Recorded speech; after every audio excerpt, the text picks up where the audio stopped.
हरिविन जन्म नरकची परी जाणा. यमाचा पाहुणा प्राणी होय आणि म्हणून जीवन प्रवासामध्ये मुख्य प्रवाहामध्ये चालण्याची भूमिका. आणि म्हणून तर महाभारतामध्ये पांडवांकडे यत्किंचित क्षती पोहोचत नाही आणि कौरवातला रोज एक धारातीर्थी कोसळतो. याच्यावरून अवांतर जीवनात जर घेतलं जीवन बिघडतं आणि मुख्य जीवनात घेतलं तर जीवन सुधारतं. आणि म्हणून माणसाने जीवनामध्ये मुख्य घ्यावं, अवांतर घेऊ नये, हा महाराज निश्चित सिद्धांत आहे. म्हणून मनुष्याच्या जीवनामध्ये अवांतरापासून मुख्याकडचा प्रवास. मग हे कोणाला कळालं तर हे माझ्या साधूला कळालं. हे कोणाला कळालं? हो अय पडदावरी या की राव महागारी. हो हो काय राव खरं का असलं राव.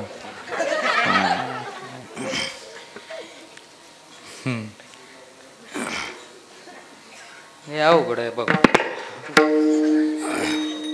मला असं कोणी उठून गेलं की पहिलं लय कसं तरी वाटायचं. आता नाही काही वाटत तसं, मी विचार बी करीत नाही. लय पहिलं म्हणायचो मी, पण आता म्हणत नाही. पण कधी कधी मग वाटतं म्हणावंच काही. पण एक दिवशी इतकी माझी बेजारी झाली प्रमोद महाराज, त्या दिवशीपासून ठरवला पण उठून चाललेल्याला बस सुद्धा म्हणायचं नाही. पोरग उठलं एक कीर्तनात, मी म्हणलं बस रे बाबा खाली पिल्या. बसलं ते खाली. 5 मिनिटांनी पुन्हा उठलं. मी म्हणलं काय पप्प्या गाड्या खरं नाही बघ हे, बस खाली. बसलं ते पुन्हा अजून 5 मिनिटांनी उठलं. दिली एक म्हणलं ठेवून बस खाली. ते बसलं महाराज खाली.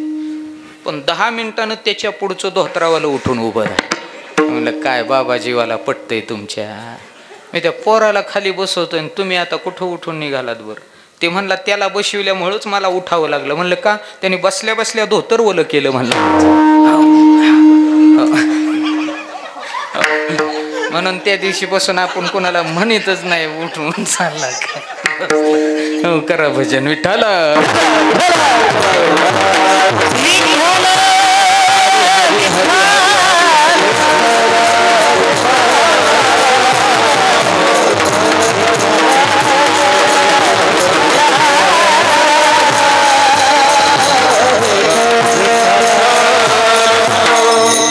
म्हणून जीवनामध्ये ज्याला मुख्य येण्याचं कारण कळालं तो महाराज साधू आहे. आणि त्याच मार्गाने साधून मार्गस्थ झाला. आणि या मार्गानं मार्गस्थ झालेला साधूचं महाराज जीवन असं बनलं. कसं बनलं म्हणाल तर महाराज त्याचाच परिचय करून देताना अभंगाची सुरुवात ठेवतात.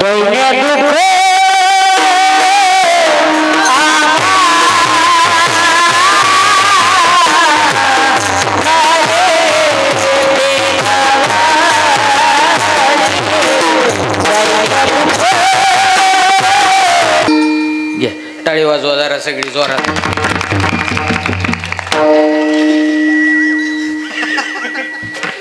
$25 किलो वजन असेल.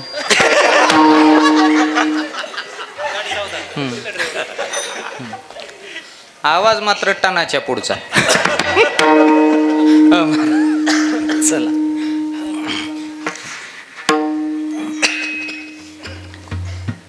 तर तो साधू ज्याने मुख्य जीवनामध्ये देवाचा अवलंब केला, त्याच्या जीवनामध्ये काय घडलं अथवा त्याचा परिचय काय, तर महाराज म्हणतात दैन्य आणि दुःख ह्या 2 गोष्टी त्यांना स्पर्श करत नाहीत.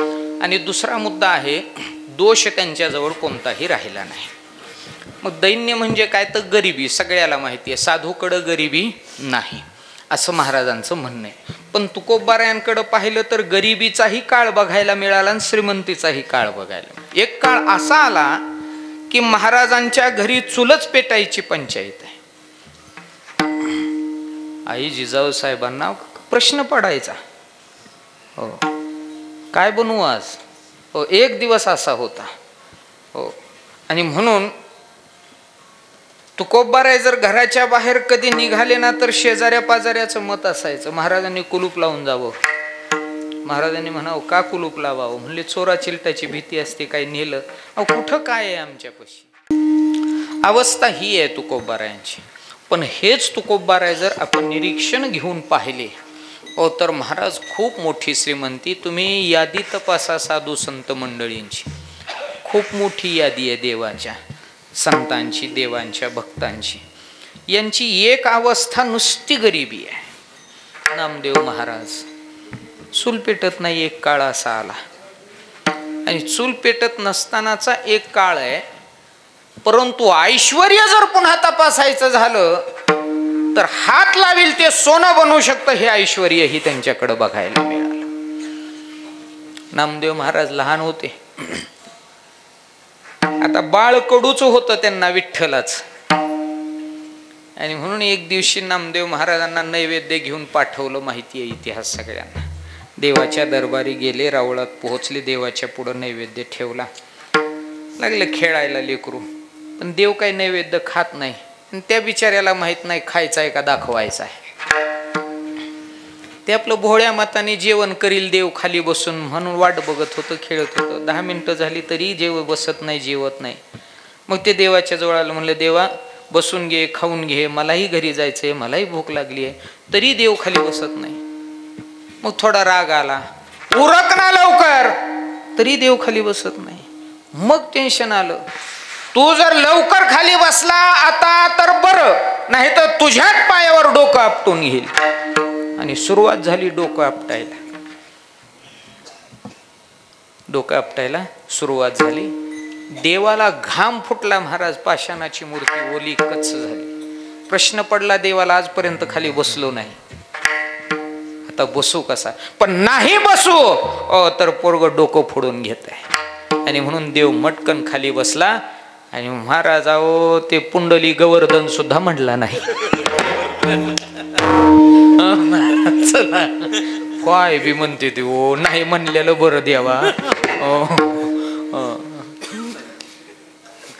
पुंडली गोवर्धन हरी विठ्ठल. अरे अरे अरे अरे अरे वाटोळ केलं पुंडलिकाचं बी. तुझ्या गौऱ्या तिकडे गेलेल्या बऱ्या गड्या गोवर्धना, पण तू नको आम्हाला. चला देवाने खायला सुरुवात केली. मस्तपैकी देवाने चकचक ताट उगत चाटून पुसून खाल्लं, जसं काय विंभारनी चकचक केलंय.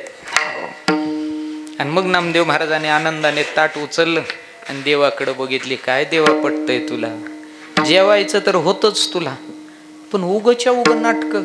पण तुझ्या नाटकाने टिंगुळ आलं म्हणला मला.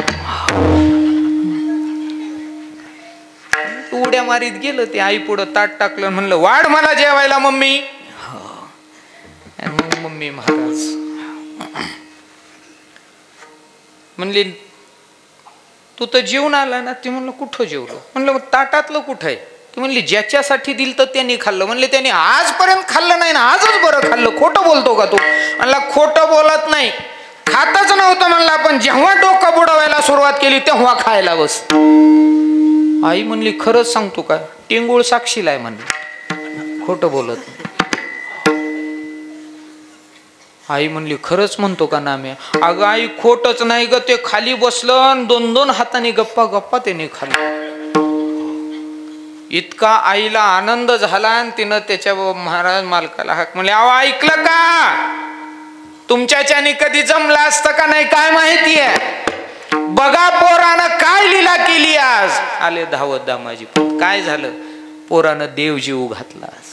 आणि नामदेव महाराजांच्या जीवनातला तोच टर्निंग पॉइंट मोठा होता, तो दिवस. आणि विठ्ठल भगवान या दोघांमध्ये आता महाराज दुरावाच व्हायला तयार नाही. विठ्ठलाला नामदेवाशिवाय करमत नाही आणि नामदेवाला देवाशिवाय करमत नाही, अशी अवस्था झाली. एखाद्या दिवशी नामदेव महाराजांना यायला उशीर झाला तर देवाने तिथून महाराज व्हॉट्सअपवर मेसेज करायचा, व्हेन यू आर कमिंग. केव्हा येतोस तू.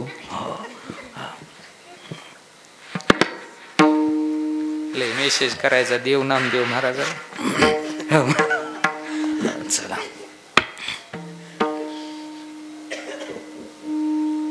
आणि ते सतत देवळामध्ये जाणं आई वडिलाला लहान आहे तोपर्यंत बरं वाटलं. नामदेव महाराज मोठे होऊ लागले, वाढू लागले. आणि मग दामाजी पंत एक दिवशी म्हणलेच नामदेव महाराजांना, पोरा आता सारखं देवळात बी जाणं ग बरं नाही का? तुझं वय आता लग्नाचं आहे, काहीतरी करावं लागेल, तू उद्योगधंदा पोटा पाण्याचं काहीतरी बघावं लागेल. नाही जर तू पोटा पाण्याचं बघितलं, नाही जर तू काही कामाधंद्याला लागला, नाही जर तू 2-4 रुपये मिळवले, तर आलेल्या पाहुण्यांना आम्ही काय म्हणायचं, काय करतंय पोरग? तसं तर पाहुणेच येत नाहीत आता, पण आलेच चुकून तर आम्ही काय म्हणायचं की बाबा पोरगा अमुक अमुक करताय. नामदेव महाराजांनी ऐकायचं, इकडून सोडून द्यायचं, तिकडून जाऊन बसायचं देवापाशी. एक दिवशी मात्र बऱ्यापैकी खडाजंगी झाली. दामाजी पंत रागवले, बास म्हणले ना मी, आता उद्योगधंद्याचं पोटा पाण्याचं बघा. आणि दुसऱ्या दिवशी सकाळी नामदेव महाराज उठले, आंघोळ झाली, देवपूजा केली आणि घरचंच कपड्याचं गोठोडं डोक्यावर घेतलं. नामदेव महाराज बाजारला निघाले. आईला म्हणले, मम्मी चाललो बरं का मी. मम्मीला इतका आनंद झाला ना.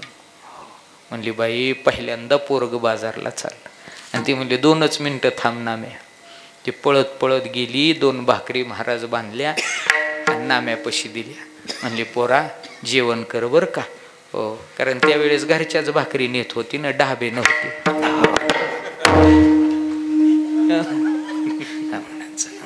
नेले मग दारापर्यंत पोरग गेलं, पुन्हा हाक मारली, नामा थांब रे बाळा. हो, चुलीपाशी गेली मावशी. हो, मार काळं आणलं आणि टिकला लावला. नामदेव, दृष्ट लागेल माझ्या लेकराला. आता ते गोरं होतं म्हणून काळा टिकला लावला. हो,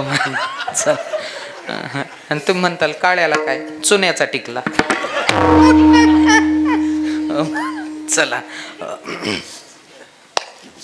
नामदेव महाराज गोठोडं घेऊन चालले. दामाजी पंतांनाही कुतूहल वाटलं. आईसाहेब म्हणू लागल्या, तुम्ही लय ओरडत होता, निघालं का नाही पोरग बाजारलाच बघा. हो, इतका जीव मोठा दोघांचाही. दारापर्यंत वाट लावायला आली. पण बापाच्या मनात थोडंसं होतच शंकेची पाल. हे बाजारापर्यंत जाईल का एखाद्या देवळातच बसेल भरवसा नाही. हे कुठं जाईल सांगता येत नाही. आणि हे जर देवळात बसलं तर गठुडं कोणीतरी चोरी केल्याशिवाय राहत नाही, म्हणजे आजचा माल गेलाच म्हणून समजा. दिवस मावळला. दोघंही दारात बसून नामदेव महाराजांची वाट बघू लागली. नामदेव महाराज दिसेनात. आईच्या जीवाला हुरहुर लागली. पहिलाच बाजार, पोरगा अजूनही ना.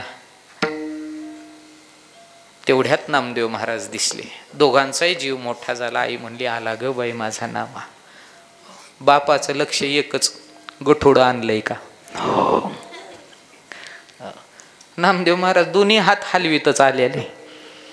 बापाने ओळखेल म्हणली, बाजारात नाही, देवळातच कार्यक्रम झाला आहे. आलं नामदेव.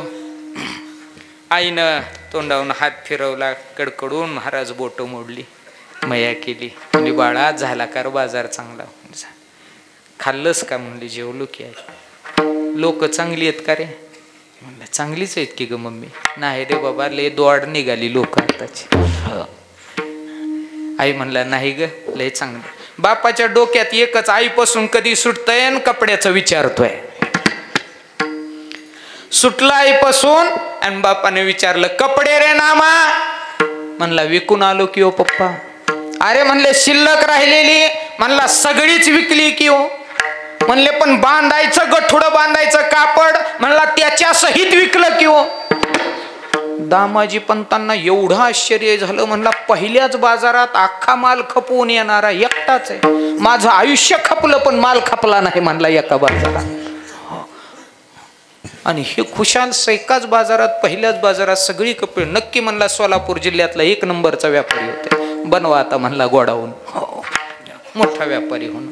खुश झाले दामाजी पंतन. मालकीने म्हणतात, जा शिरा कर पोराला, खाऊ दे 2 घास.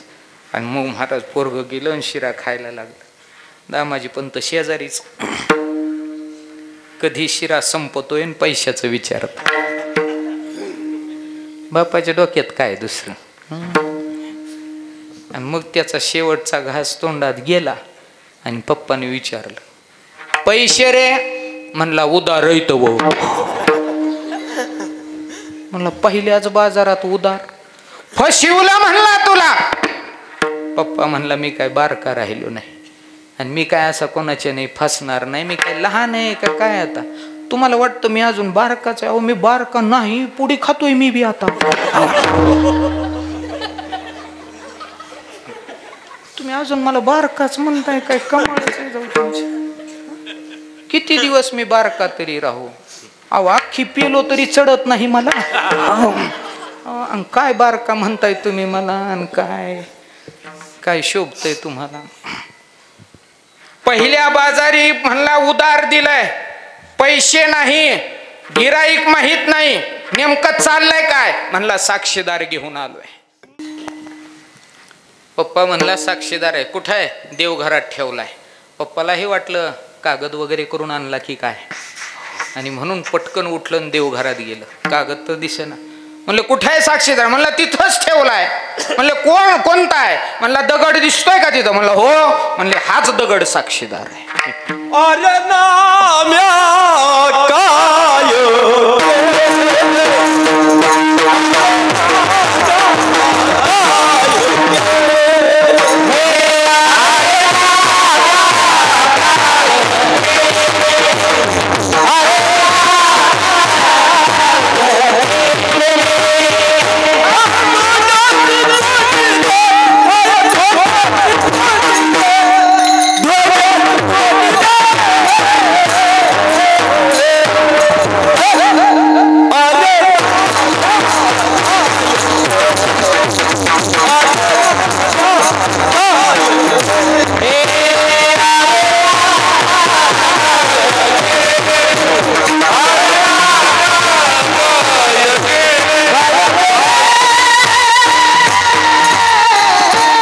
अरे नाम्या काय काय केले कसं या धोंड्याशी कुंडीले नामदेव महाराजांना म्हणू लागले, अरे येडाय का काय नाम्या तू? दगड कुठं साक्षीदार असतो का? पप्पा म्हणले अहो तोच साक्षीदार आहे माझा. उचलला रागाच्या भरात पप्पांनी दगड. म्हणले डोक्यात दगड पडायच्या अगोदर एक तर गिराईक आणायचं, नाही तर पैसे घेऊन यायचे, नाही तर डोक्यात दगड पडला. काळजी करू नका म्हणला पप्पा, टेन्शन घेऊ नका, वय बारक नाही आता तुमचं, वय झालेले, बीपी वाढन, शुगर होईल, कशाला ताप करून घेता उग माझ्या जीवाला कार. एका शब्दात सांगतो म्हणला, दगड डोक्यात पडायच्या आधी बाहेर निघायचं. आणि भिरकावला ना दगड मार, पण दगड गेला तो उमऱ्यातून बाहेर पडला. जसा उमऱ्यातून बाहेर दगड पडला तशी शेजाऱ्याची नजर त्याच्यावर पडली. का तर आता तो दगड महाराज नदीतला गोटा नाही, सोन्याचा दगड झाला. आता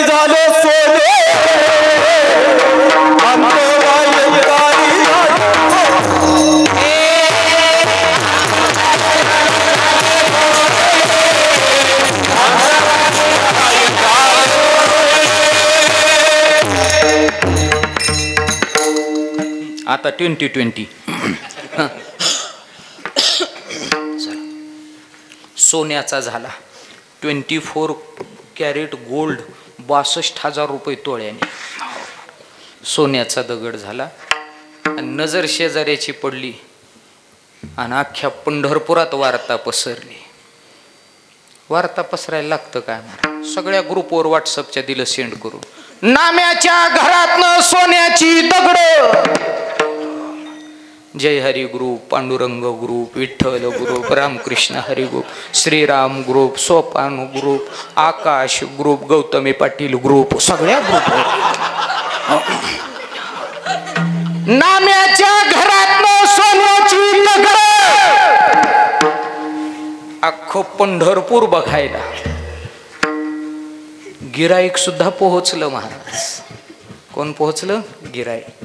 हो, गिराईक विचारू लागलं काय झालं? अरे नाम्या बाजारला गेला, कोणीतरी म्हणलं बाजार त्याच्याकडून उधार घेतला आणि त्याला फसवायसाठी साक्षीदार म्हणून दगड दिला, पण तो दगड सोन्याचाच निघाला. गिराईक म्हणता असं पेटून उठलो, म्हणला 10 रुपयाचे म्हणला खरेदी, लाखाचा साक्षीदार. आयताच लगेच बंडल काढला, दामाजीच्या पुढं धरला. चल नाम्या लवकर उधारी घेन साक्षीदार दे. आता दामाजींना कुठं साक्षीदार सोडू वाटतंय.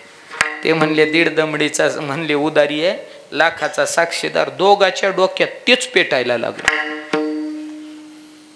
गिराईक म्हणलं चल उदारी घे, साक्षीदार दे. दामाजी पंत म्हणले पोराचा पहिला बाजार होता, फुकट वाटला. म्हणला गडी फुकट्या नाही, म्हणला व्याजासहित घे, पण साक्षीदार दे. दामाजी पंत देईनात. आणि मग गिराईक म्हणलं उग माळकरी आहे म्हणून नीट बोलायलोय, नाही तर पंचायतीत जात असतो. बस नाही तरी चलावे पंचायती. मग म्हणले ही पंचायत मिटवायची असेल तर पंचायतीत जावं लागेल. म्हणून मग म्हणले पंचायत मिटवायची आहे. पंचायतीत जर जायचं नसेल तर देऊन टाक म्हणले साक्षीदार लगेच. नामदेव महाराज म्हणते पप्पा कशाला आपल्याला ही कुटाणा, त्याचा साक्षीदार आहे, देऊन टाका त्याला, घ्या आपली उदारी. सांगायला लागली बाकीची सगळी, कशाला उगं कुटाणा, आता किती वेळ लांबवणार, तरी 10 मिनिटं राहिले तरी तुम्हाला कळणार. देऊन टाका म्हणणे. दामाजी पंतांनी महाराज मनात नसताना सुद्धा उदारी घेतली आणि तो सोन्याचा साक्षीदार त्याच्याकडे बघत बघत बघत बघत बघत त्याच्या हातावर टेकवला. पण सोन्याचा दगड झालेला गिराईकाच्या हातावर टेकल्याबरोबर पहिल्यासारखाच नदीतला गोटा झाला. मुद्दा इथंच संपला. ह्या साधूनं ज्याही वस्तूला हात लावला ती सोन्याची बनते, हा साधूचा आविष्कार आहे. मग मला सांगा या साधूच्या जीवनात दैन्य कसं असेल. म्हणून तुकोबाराय म्हणतात दैन्य आमच्या जवळ येत नाही. ही लौकिकातली श्रीमंती झाली. आता अलौकिकातली श्रीमंती सांगू. विवेक वैराग्य समाधी षटक म्हणजेच महाराजांच्या भाषेमध्ये विवेकासहित वैराग्याचे बळ, धगधगीत ज्वाळ अग्नी जैसा, असं हे परमार्थाचं भांडवल त्यांच्याकडे. आणि म्हणून परमार्थ बंद पडेल अशी गरिबी आमच्याकडे कधी येणार नाही. आणि म्हणून दैन्य आमच्याकडं नाही. दुसरा मुद्दा आहे दुःख. दुःख कधीच येत नाही. एखादा म्हणेल दुःख कसं महाराज, लिहून घ्या तुम्ही. आपल्याला दुःख सोडत नाही आणि साधूच्या जवळ दुःख फिरकत नाही. महाराजांचा शब्द आहे बघा, जीवनात कधीच दुःख येत नाही. दुःख ते कैसे नये स्वप्नासी, भुक्ती मुक्ती झाल्या कामारी दासी. कधीच दुःख येत नाही आमच्या जीवनात, असं साधूचं म्हणणं आहे. आपल्याला स्वप्न जरी पडलं ना, जगताना तर सारखं दुःख, पण स्वप्नात सुद्धा सुख येत नाही हो. काही तर लय गिराईक काय करू महाराज. म्हणलं का, भूतच येते स्वप्नात. मी म्हणलं आता तू सोडून भूत तरी कुठे. आणि काहीला स्वप्न चांगली पडते पण जाग झाल्या झाल्या जोड खाते. एक पोरग राग राग पप्पा पशी गेला. म्हणलं पप्पा मारा गप्पा. म्हणले काय नाही. म्हणले मला गाडी घ्यायची. म्हणले आपल्याकडे बैलगाडी ऑलरेडी आहे की अजून कशाला घ्यायची. ते म्हणला मोटरसायकल घ्यायची हो. म्हणले काय तुला पटतंय, मोटरसायकल नाही तुला घेऊन देणार. ते म्हणला असं कसं. म्हणला सगळ्याकडं मोटरसायकल आहेत. म्हणला पप्प्याकडे, गम्याकडे, चिम्याकडे, मन्याकडे, हिम्याकडे, एक जणाकडनं म्हणला आरची सुद्धा बुलेटवर फिरती. म्हणला आता. आणि म्हणलं काय कमाल आहे तुमची, मला एक मोटरसायकल घेऊन द्या. पण पप्पा काय तयार होऊन, कारण पप्पाला माहिती ह्याच्या गाडीत बी पेट्रोल मीच भरायचं आणि ह्याची गाडी पुन्हा पिकअप घ्यायची नाही म्हणून त्याच्यासाठी पैसे पुन्हा मीच भर करायचे. म्हणून म्हणले नाही मॅडम. ते म्हणला मी घर सोडून जाईल, हे 100 रुपये, आजच्या वडापावची सोय, उद्याचं तुझं तू बघ. पण निघून जातो. म्हणला खरंच चाललो, हे अजून 100, उद्याच ही भागव, खरंच जाईल बर का, तू उंबऱ्याच्या बाहेर निघ, 500ची नोट देतो तुला. खरंच ते राग राग बाहेर पडलं. ते बाहेर पडलं. पप्पाने लगेच कडी लावून घेतली. तू निघच म्हणले, जा आता काही गरज नाही, पण तुला गाडी देणार नाही. आमचं आम्ही बघू, पुन्हा घेईन मी धर्मराजला दत्तक.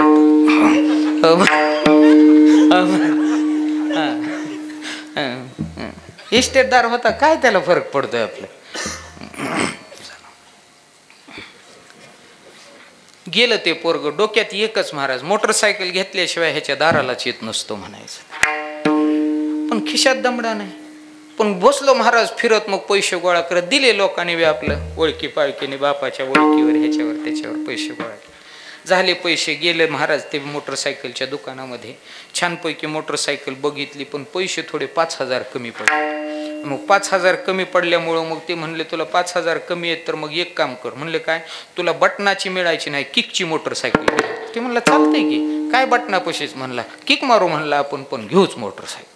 महाराज त्यांनी मोटरसायकल घेतली, ओ पैसे भरले आणि मग मालक म्हणला घ्या पूजा करून. ओ झाली पूजा. ओ म्हणून मालक म्हणला बसा. आता बसलो ते गाडीवर. ओ मारा म्हणला किक. ओ महाराज ह्याने पहिली किक मारली आणि टर वाजली. ते म्हणला काय कमाल आहे मालक, तुमच्या जीवाला पटतं. म्हणला नवी कागदातली गाडी, म्हणला हाफ किक मध्ये चालू व्हायला पाहिजे. मालक म्हणला नवी सुराळलेली नाही, जरा जोरात मार. त्याने दुसरी किक जोरात मारली, तशी जोरात टर वाजली आणि हा अंथरुणावर उठून बसला. त्याच्या अंगावर शाल होती, शालीला खाली वेज पडलेलं होतं आणि त्या व्याजात पायाचा अंगठा अडकलेला होता. पहिल्या किक मध्ये अर्धी टर वाजली आणि दुसऱ्या किक मध्ये कडलाच टर गेली. महाराज उठल्या उठल्या प्रश्न पडला, आता थंडीत पांघरू काय. असली स्वप्न आहेत आपली. म्हणून महाराज म्हणतात स्वप्न आपल्याला जरी सुखाची पडली तरी जागेपणी दुःख देतात, पण माझ्या तुकोबारायांच्या जीवनामध्ये स्वप्न सुद्धा दुःखाचं नाहीये, अशी अवस्था महाराजांची. म्हणून दैन्य दुःख आम्हान येती जवळी. आणि विशेष रूपाने महाराज म्हणतात दोष आमचे सर्व निवारण झालेत. दोषाचे 2 मुद्दे सांगितले महाराजांनी. दहन हे होळी होती दोष, आमचे दोष दहन झाले. एखादा म्हणेल खरंच दहन झाले का. महाराज म्हणतात तुम्हाला जरी त्याच्यात थोडं काही वाटत असेल तर होळी झाली त्याची. काय झाली? होळी झाली. कशाची? दोषाची. महाराज म्हणतात आमच्याकडे आता दोष राहिला नाही, म्हणून दैन्य दुःख आम्हान येती जवळी. दहन हे होळी होती दोष. मग महाराज दोष तुमच्याकडे येत नाही, दुःख तुमच्याकडे येत नाही, गरिबी तुमच्याकडे येत नाही, पण येतं कोण नेमकं तर दुसरं चरण. सर्व सुखे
लिपलायला होतं का तेच खास महाराज. चला सर्व सुखे माने येती लोटांगणी, कोण यासी आणि दृष्टी पुढे. महाराज म्हणतात सर्व सुख आमच्याकडे लोटांगण घालत येतात, पण सांगू का तुम्हाला आम्ही त्याला डोळ्यानंच बघत नाही. हो का हो. महाराज म्हणतात देव जर दिसला तर ही सुख बघण्यात काय मजा आहे. हो आणि म्हणून आम्ही त्यांना बघत नाही. मग तुम्हाला ती आवडत नाहीत का. महाराज म्हणतात ती आम्हाला आवडतच नाही. मग तुम्हाला आवड नाही का काही. महाराज म्हणतात कसं जन्माला आलोय म्हणजे आवड नाही असं कुठं ठरलंय का. जो जन्माला आला त्याला सगळ्याला आवड आहे. 2 पायाच्याला बी आवड आहे, 4 पायाच्यालाही आवड आहे, दोघांनाही आवडतं. आवड सगळ्याला देवाने निर्माण केलेली आहे. बिगर आवडीचा कुणीच नाही. आणि बिगर आवडीचा जो आहे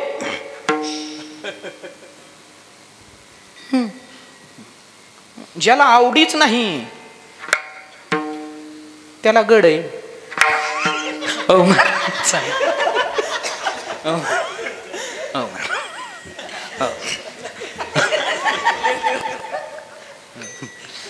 ट्यूब जरा उशिराच लागती.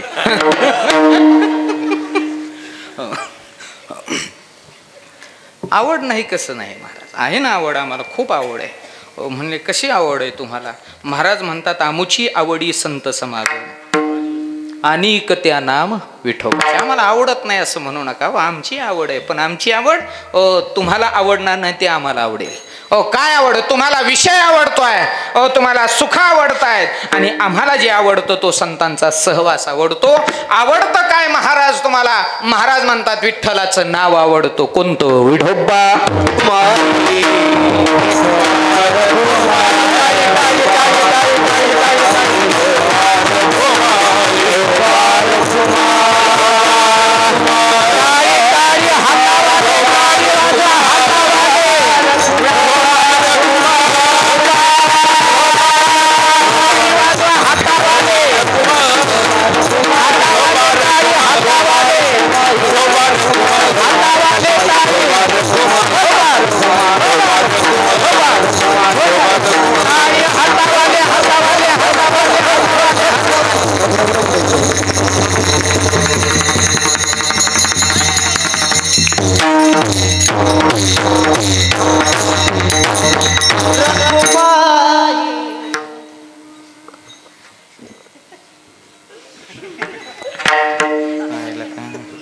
उडी नाही मारली शेवटला.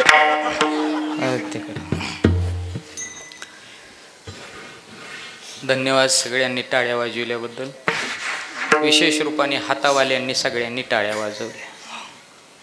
पण काही कोपऱ्यात बसलेली रगेल राहते जरा नाहीत वाजवल्या रगेलांनी टाळ्या. पाया पडायला त्या दिवशी 8-10 दिवस झालं असेल कीर्तनाला, त्या असं टाळ्या वाजल्या सगळ्यांनी, पण काही जणांनी वाजवलं नाही, पण पाया पडायला आली बिचारी. म्हणलं बरं झालं, काही का असं पाया पडली. मी म्हणलं आता तुम्ही पाया पडायला आलाय राव खरं, पण म्हणलं तुम्ही टाळी का वाजवली नाही मग? ते म्हणलं महाराज तुमची चूक आहे त्याच्यात. म्हणलं काय चूक आहे माझी? मी चांगलं म्हणलो टाळ्या वाजवा, तुम्ही वाजवायला पाहिजे. नाही नाही म्हणलं, तुम्ही टाळ्या वाजवा म्हणला हे खरं आहे, पण चुकलात तुम्ही. म्हणलं चूक तरी सांगा म्हणजे पुढच्या कीर्तनात सुधारायला बरं. ते म्हणला तुम्ही म्हणलात हातावाले टाळ्या वाजवा. मी म्हणलं मग त्यात काय माझी चूक आहे? म्हणलं आम्ही कमळावाले आहेत.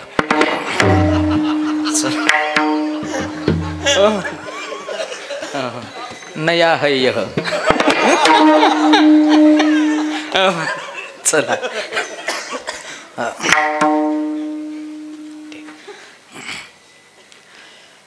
आनंदाचा सोहळा नियोजित वेळेमध्ये आपण बोललो. चुकीचा शब्द परत करा, योगी जीवनात अंतर्भूत करा.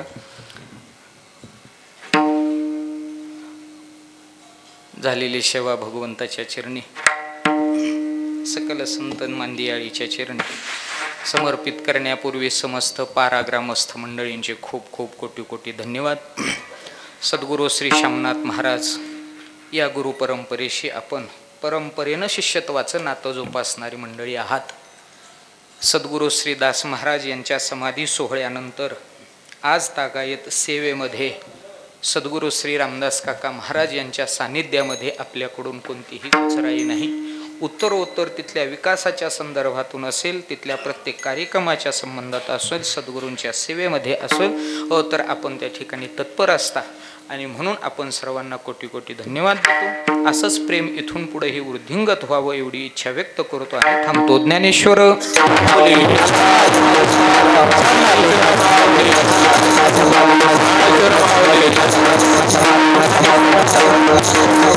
विठ्ठल